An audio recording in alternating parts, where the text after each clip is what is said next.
Hi there. Welcome to Just the Dis. My name's Brian, and we talk about Blu-rays here. And today, I'm going to do a little appreciation for Warner Archive, which I have done a couple videos about them so far, but I'll be honest, I'm a little concerned about their longevity as a label. Nothing that I know specifically about bad things happening to that label, but some of their staff has been noted to be leaving, and I just worry that in this climate they might begin to slip away. And I really like the work they've done over the past almost decade, more than a decade. And so I got some new stuff from them I'm going to talk about, a couple new titles, and then some older titles that I'm just a fan of. Like I said, I've done videos like this where I talked about their stuff that I like, but I don't think I've talked about these just yet. So this is what I'm going to talk about. This is brand new.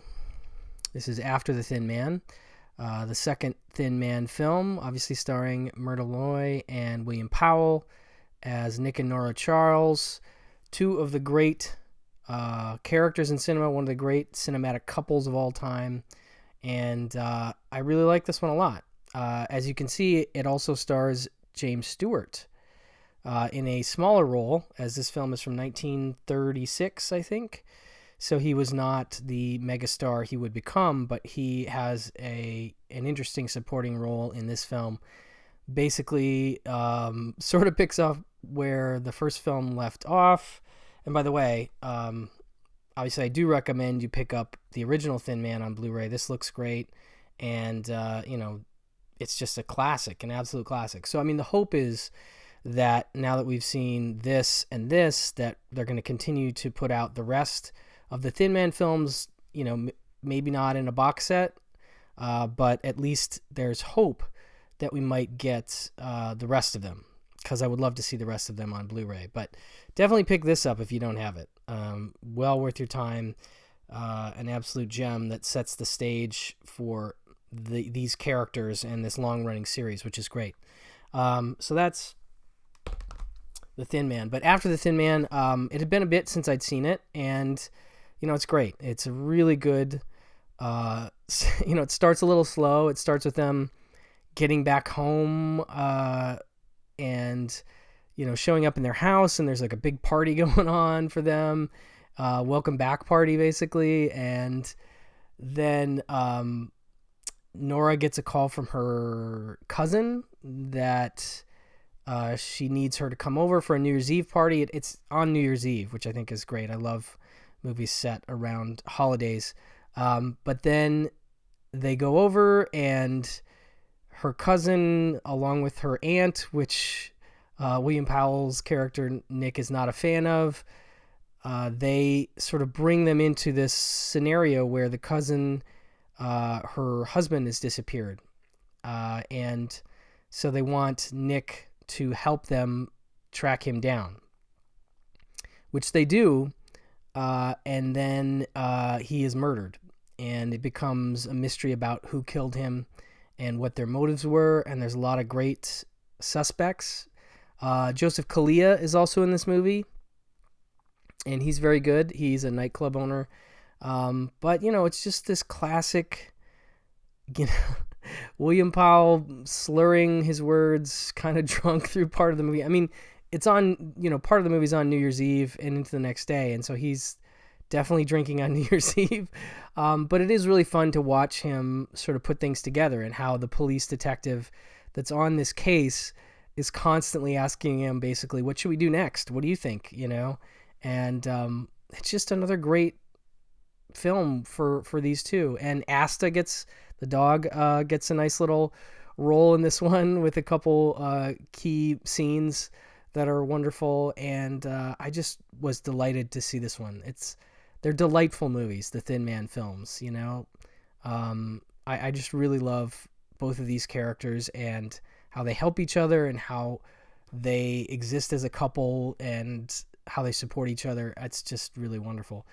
But it's a great mystery film too, just to kind of see what the pieces are and how to put them together. And I love them. So I was really excited this came out. And again, here's hoping for more Thin Man films on Blu-ray from Warner Archive. So that is brand new. It also includes, by the way, Robert Benchley comedy short, How to Be a Detective, classic cartoon, The Early Bird and the Worm, and a radio show with Powell and Loy. So you get kind of a little night at the movies kind of experience that you can have with this. And Warner Archive's been doing that with some of their classic film titles. I do like that. Next, we have another new title. This is Good News, musical from, I believe, 1947, I want to say. Yes. And this is a terrific Technicolor musical. And it's one that I remember when I was working at the video store circa 2000, when this came out on DVD. I remember there was a big hubbub about it. And I was like, what's the deal with Good News? I don't really get it. Like, I didn't understand why people were so excited about it. And for whatever reason, I didn't watch it back then. But I watched it today, and my oh my, at least in terms of the Technicolor, this Blu-ray is stunning. Again, another reason I would miss Warner Archive if they stopped making Blu-rays, because they take such care with their transfers, and I'm always relieved and not disappointed when I get a new disc and I pop it in, and it just is like, wow, they really didn't phone in this transfer. They didn't take an old master, dig it up, and repurpose it. This is new stuff, and this one looks gorgeous. And I also didn't know that this is from writers Betty Comden and Adolph Green, who wrote Singin' in the Rain and The Bandwagon.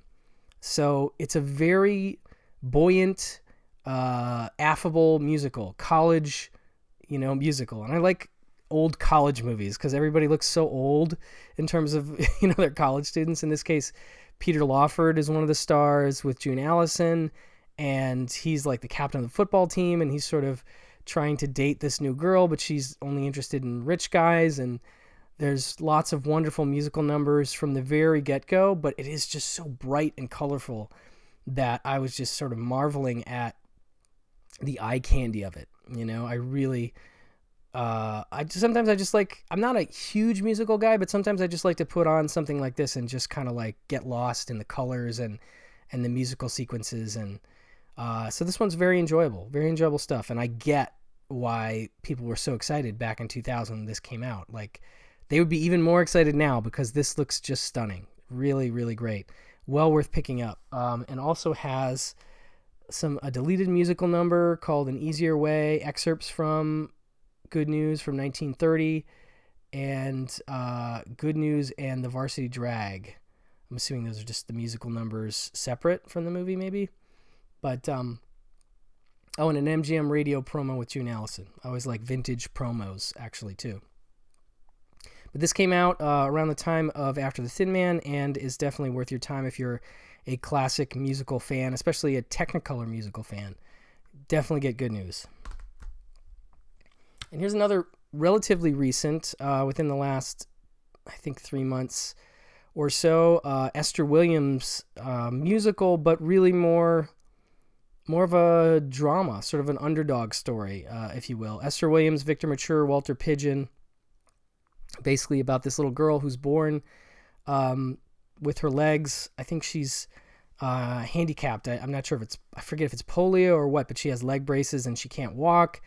But she lives with her father in a conservatory, and she is known to sort of sneak out of the house to the local pond, or at least she does to begin with in secret, and then she reveals to her dad that that's sort of where she's at home and where she realizes that her legs are actually strong, and that's how she sort of recovers and becomes this incredible swimmer. And then she ends up encountering this sort of huckster guy, played by Victor Mature, who is both interested in her romantically, but also interested in her financially, in that he sees her as this incredible potential to be a showcase. He's sort of like a carnival guy. Like, he is introduced on this boat cruise that they're on to England with this kangaroo, this boxing kangaroo act that he has that is, supposed to make him some money. But he meets her and sees how great a swimmer she is, and they set up this whole promotional marathon swim up the Thames River. And she does this thing, and she gets like a big sort of public attention about this swim, and they're always trying to angle for a bigger act for her, and it sort of builds from there. I don't want to give away too much because there's a lot of cool stuff in this in terms of the story and the romance and how it builds and where it goes.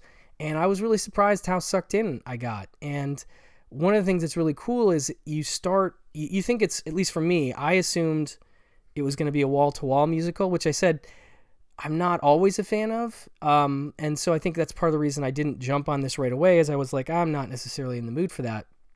But this came recommended from my friend Stephanie Crawford, and she's apparently a big Esther Williams fan, and I haven't seen much of Esther Williams stuff, but this is a great place to start. It's a really solid movie, and you get a sense of why she was, sort of so famous. Like, she does all kinds of great swimming stuff that is, choreographed and really cool in the same way that, like Ginger Rogers can dance, she's sort of balletic in water. And so there's a lot of great sequences. And then as you get further in, there's some really big sequences. There's a storyline that involves the Hippodrome, which was a big venue in New York at the turn of the century that has since closed down, but it was huge. And they had these giant stages and stuff. And I've just always kind of been fascinated by the Hippodrome. And so there's some musical numbers that are beautiful. Again, this is this is also Technicolor, so it's a really beautiful looking transfer. And there's some musical swimming sequences that are choreographed and designed by Busby Berkeley, so kind of what you get with him. And this is from the director of I want to say another Busby Berkeley, Gold Diggers of 1933, Mervyn LeRoy directed. And so this is like that in terms of the design of those sequences, but they come much later in the film. So it's kind of like this 3/4 of the way thing where you get to that point and you're like, oh wow, this just stepped up another notch, So it's a really sweet story, a romantic story, and Esther Williams is great. She reminds me a little bit of Doris Day and someone else I can't quite put my finger on, but just a really sweet presence and very talented, and I get it, you know what I mean? So this is another Warner Archive Blu-ray that looks wonderful in Technicolor, and I highly recommend it. This is a discovery for me this year. So that's it for the older films. Now I'm going to get into some more recent, somewhat less than classic in terms of their time period. I'll start with the 70s, and then we'll move around. But these are Warner Archive titles I like. Cleopatra Jones. She's 6'2" of dynamite and the hottest super agent ever. And that is, of course, Tamara Dobson as Cleopatra Jones. She would return in Cleopatra Jones and the Casino of Gold. And this is a really fun movie with a story by Max Julian, by the way, of the Mac, and directed by Jack Starrett, Tarantino favorite Jack Starrett. And it's just a great sort of pop, I don't want to say pop art, but it's just very stylish and fun, and she's just such a badass kind of character that I just really get a kick out of this. And the super villain in this is played by Shelly Winters. Her character's name is Mommy, so she's sort of the Dr. Evil of this movie, and I just think she's a lot of fun in this. Mommy is is relentless in her vendetta, but Cleo responds with cat-like karate stealth. Bong So-han, technical advisor on Billy Jack, supervised the karate sequences. Then there's characters like Doodlebug, Pickle, Snake, and more of Mommy's offbeat stooges add glide to the story's stride. Their antics, Mommy's chortling sleaziness, and Cleo's class shape the power and pizzazz of Cleopatra Jones. You can see some of the action happening from Cleopatra Jones, and you can see Shelly Winters' crazy red hair as well.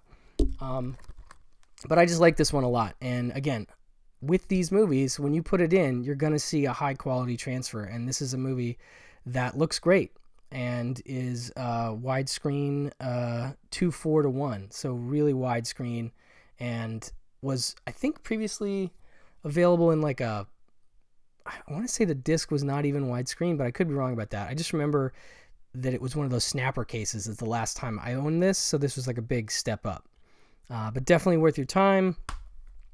Another blaxploitation classic, Superfly, with Ron O'Neal as the titular priest Superfly character. And it's just a really interesting and memorable drug dealer movie. You know, you hear about the studio blaxploitation stuff, and Superfly and Shaft are two of the ones that you always hear about. And it says here, Priest is a prince of the streets, a charismatic businessman who wants out of cocaine dealing, but a mysterious kingpin doesn't want Priest to change his ways, and that triggers murder, revenge, and double crosses that push Priest into a corner and the heat neighborhood to flashpoint. Superfly is one of the more enduring streetwise films of its era due to the dynamic central performance of Ron O'Neal and the sizzling score by Curtis Mayfield and the great direction by Gordon Parks Jr., who also did Three the Hard Way and Aaron Loves Angela, which is a really cool movie, by the way, which is on digital but not really as available on disc. But I would love to see that get a nice release at some point. But definitely the case about this score by Curtis Mayfield. I mean, his songs and his music for this film really, really resonate and stand out and just like elevate in this way that every time I watch it, it's a little bit of a downbeat movie, but the music is so good that it becomes this cinematic classic when you put all the elements together. So this also has some good special features on it. It has something called One Last Deal, a retrospective documentary, commentary by Dr. Todd Boyd, USC professor of cinema and television and author of Am I Black Enough for You? Culture from the Hood and Beyond, Curtis Mayfield on Superfly. And then something called Behind the Hog with Les Dunham and Ron O'Neal on the making of Superfly. So you got some nice little extras on this one as well that are enjoyable. But yeah, very much a classic and very enjoyable when watched in close proximity to Cleopatra Jones. Then we have a 90s classic, I think, is this from 1990, I want to say?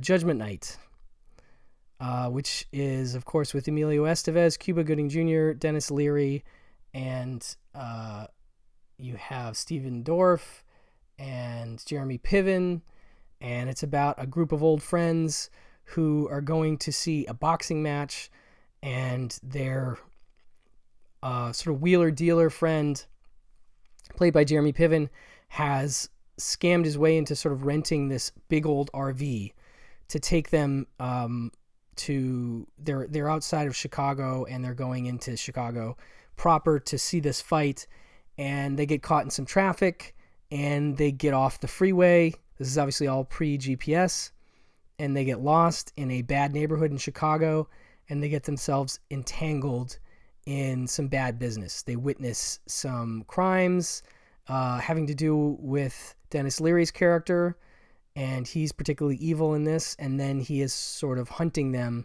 for the rest of the night, and it becomes sort of a survival thing for them in the city. And it's just a really solid movie from that period. I very much enjoy it. I think it still holds up as a really fun thrill ride. And I always remember the soundtrack as well, which was this great combination of artists. It had different artists from various heavy metal bands and hip-hop/rap bands. So you had like Helmet and House of Pain doing a song, or Teenage Fan Club and De La Soul doing a song. That's actually a really great song. Living Colour and Run DMC, Biohazard and Onyx, Slayer and Ice-T, Faith No More and Booyah Tribe, Sonic Youth and Cypress Hill, Mudhoney and Sir Mix-a-Lot. So it was just this really great soundtrack with all these bands coming together and making these new songs that gives this film a really interesting sonic landscape, if you will. And I think I just remember that CD being really popular. That was back when they would more design soundtracks, just the soundtrack release for a movie could be a really big deal and could sell a lot. And I feel like they still do that to a degree, but not quite as much as back then. And so this one, with the songs and with the film itself, it just becomes this unique concoction. And I'm a big fan of Judgment Night. Unfortunately, it does not have any special features, but I was just happy to get a copy of this on Blu-ray where it looks good and I can enjoy it in high def. So that's Judgment Night. Next, we have a Western, one of my favorite unsung Westerns, called Wild Rovers. This is, I believe, written and directed by Blake Edwards.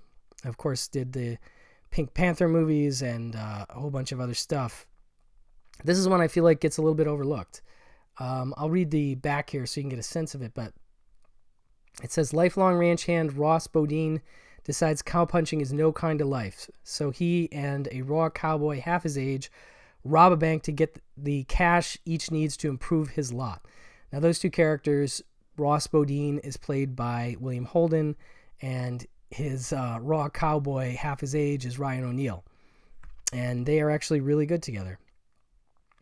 They just have a great camaraderie, and, one of those things where you have like sort of a mentor relationship, and they talk to each other as they're riding horses about life, and just, I don't know, it's just a really kind of neat, quaint relationship. But then it says, an indignant posse is soon in pursuit.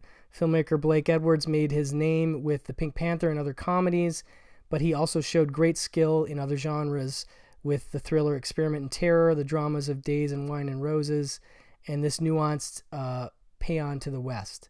In performances perfectly matching Edwards' balance of rowdy comedy and hardscrabble period realism, William Holden and Ryan O'Neal play the fugitive saddlebums, with Holden drawing special praise. As he grows older, he grows better like a great old wine. All the reverberations from the previous roles are beginning to sound. That's Roger Ebert talking about William Holden in this movie. And he is great. It's one of his great performances. Carl Malden is also there. And there will be some other familiar faces that you'll recognize as you get into this. But I really do like this one a lot. And I was very excited when this sort of, like I said, lesser seen Western got a nice Blu-ray from Warner Archive. So if you're a fan of such things, this is from 1971? No. I always hate that I can't. 71, yes. So it's in that great 70s period where we got a lot of really cool films, and this is part of that tapestry. So definitely check out Wild Rovers. And then we have an animated film, The Flight of Dragons. This is just one that I really enjoy, a fantasy film about an ordinary guy who sort of gets sucked into this fantasy world where you have some different factions, good and bad wizards, basically. It says, ever wish you could see a dragon or wonder how they fly or why they breathe fire? Journey back to a magical time when the skies were filled with these amazing creatures in The Flight of Dragons, a dazzling feature-length animated version of Peter Dickinson's acclaimed book from the Rankin Bass Studios. So this is a Rankin Bass production. So you know kind of what you get from them with their Christmas specials and such, but this is a straight animated feature, and I think it's one of their best works, if I'm being honest. It says Victor Bueno, James Gregory, James Earl Jones, Harry Morgan, and John Ritter and Larry Storch provide voices for this wondrous tale set in the Dark Ages. The sinister Red Wizard, Omadon, that is played by James Earl Jones. So obviously you have some Darth Vader vibes happening, and he's really great, obviously as an evil presence. Omadon threatens to destroy nature. The world's hope is a man of science and magic from the future. That man is Peter, John Ritter, snatched from the 20th century by the Green Wizard, Coriolanus. That's Harry Morgan from MASH. To capture Omadon's empowering red crown. With a fire-breathing dragon, an outlaw elf, and a noble knight as comrades in arms, Peter applies modern-day logic to battling ages-old evil. So that's kind of what it looks like, and the dragons are really interesting looking, and it includes the TV version as well in SD. But I like this one a lot, and the animated version, again, looks really good. And I am always happy to see that when I get these Warner Archive Blu-rays. But this is one that I hadn't seen until Warner Archive put it out on DVD, and I very much enjoyed it. I showed it to my daughter. It was definitely something she enjoyed as well. But I was very happy to get an actual Blu-ray of this one. Definitely worth your time. And then something we know a little bit better, but I haven't heard talked about enough recently, and that, of course, is the Hudsucker Proxy from the Coen brothers, which was co-written by Sam Raimi and the Coens, and it is just a riot. It is one of my favorite Coen brothers films, and Tim Robbins is incredible. Paul Newman's great. Jennifer Jason Leigh is straight up His Girl Friday in this, and mailroom clerk Norval Barnes is a rube, a schmo, a grade A ding-dong, precisely what Hudsucker Industries is looking for in a president. With him at the top, the stock will hit bottom, and the fat cats on the board can snap up a controlling interest. But Norval, Tim Robbins, has his own spiffy little plan, and if a snoopy reporter, Jennifer Jason Leigh, doesn't put the kibosh on the Hudsucker flim-flam and finagling big cheese Sidney J. Musburger, Paul Newman, I love that name, doesn't squash him, Norval Barnes and his doozy of an idea will put a smile on the hips of all America. And his idea is a hula hoop. And it's just, this movie is just an absolute blast. You know, rapid fire dialogue, incredibly stylized, super fast moving camera, and just a lot of fun, you know. And I think it's come to find its fans since it came out in the mid 90s, but 94. But it's still very near and dear to me, and another one that when it was announced on Blu-ray, I was just like, yes, I cannot wait to have this. I love Miller's Crossing. Miller's Crossing is probably my favorite Coen Brothers movie, but I really, really wanted to have Hudsucker Proxy in my collection. And if you haven't seen this recently, now is the perfect time to watch it. I think it's a delightful comedy and just makes me smile. It's not quite on the level of Rock and Roll High School fun for me, but it is a movie that definitely lifts my spirits every time I watch it. So definitely highly recommend Hudsucker Proxy as well. And that will do it for my Warner Archive appreciation. Hopefully there's some stuff in here for you to check out. Let me know if there's any Warner Archive titles you've picked up recently that you like, or if there's anything of theirs that has become a favorite since you checked out one of their Blu-rays. Thank you for watching. Please like and subscribe if you could. That would be delightful. Thank you so much, and I'll talk to you guys later.